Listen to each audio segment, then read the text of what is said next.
Let's see this question. Distance of point 1, 2, 3 from the coordinate axis.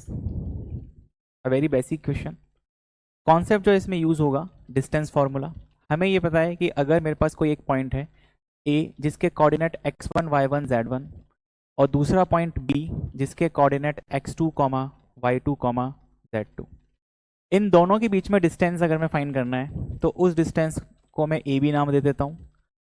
तो distance का formula x2 minus x1 whole square plus y2 minus y1 whole square plus z2 minus z1 whole square. Concept के नाम पे ये use होगा. लेकिन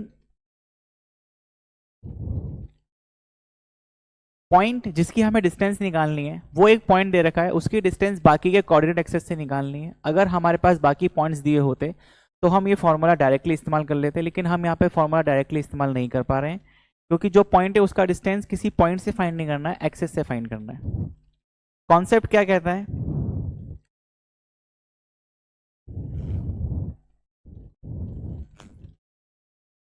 x axis, Y axis, Z axis. यहाँ space में मेरे पास कोई एक पॉइंट है, उसको मैं नाम दे देता हूँ P. उसके कोऑर्डिनेट 1, 2, 3. हमने ये चीज़ पढ़ा है 11th क्लास में भी, हमने ये चीज़ पढ़ी है कि एक्स एक्सिस पे अगर आप कोई पॉइंट लेते हैं तो उसका केवल एक्स कोऑर्डिनेट अवेलेबल रहता है, वाई कोऑर्डिनेट 0 हो जाता है. वाई एक्सिस पे अगर कोई पॉइंट होता है, जब हम 2D की बात कर रहे होते हैं, वाई एक्सिस पे कोई पॉइंट होता है तो उसका केवल वाई कोऑर्डिनेट होता है, एक्स कोऑर्डिनेट 0 हो जाता है. 2, 0, 3, 0, -3, 0 सारे एक्स एक्सिस पे अवेलेबल है. 0, 1, 0, -1 सारे वाई एक्सिस पे अवेलेबल है. तो जिस पर्टिकुलर एक्सिस की आप बात कर रहे हैं उस पर्टिकुलर एक्सिस पर वही कोऑर्डिनेट रहता है, बाकी सारे 0 हो जाते हैं. तो अगर इस P पॉइंट को मैं परपेंडिकुलरी एक्स एक्सिस पे लेके आ जाऊंगा तो मान लेते हैं कि उस पॉइंट को मैंने क्यू नाम दिया.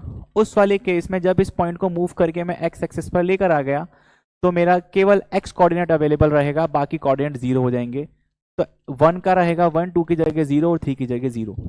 सिमिलरली अगर इस P पॉइंट को मैं परपेंडिकुलर वाई एक्सिस पर फेंकूंगा, मैं मान लेता हूं उस पॉइंट का नाम मैंने R दिया, तो वाई एक्सिस पर केवल वाई कोऑर्डिनेट अवेलेबल रहेगा, x और z 0 हो जाएंगे. That means 0, 2, 0.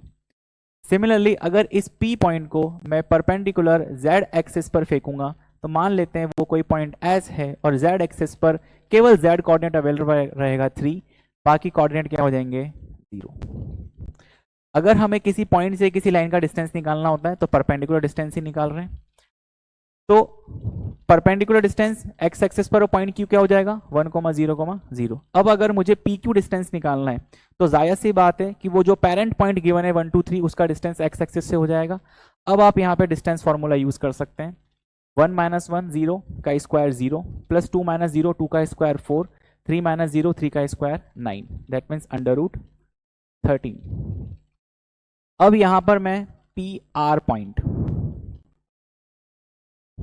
P R distance point का वाई एक्सिस से डिस्टेंस निकालने जा रहा हूँ. 1 - 0 1 का स्क्वायर 1, 2 - 2 0 का स्क्वायर 0 प्लस 3 - 0 3 का स्क्वायर 9.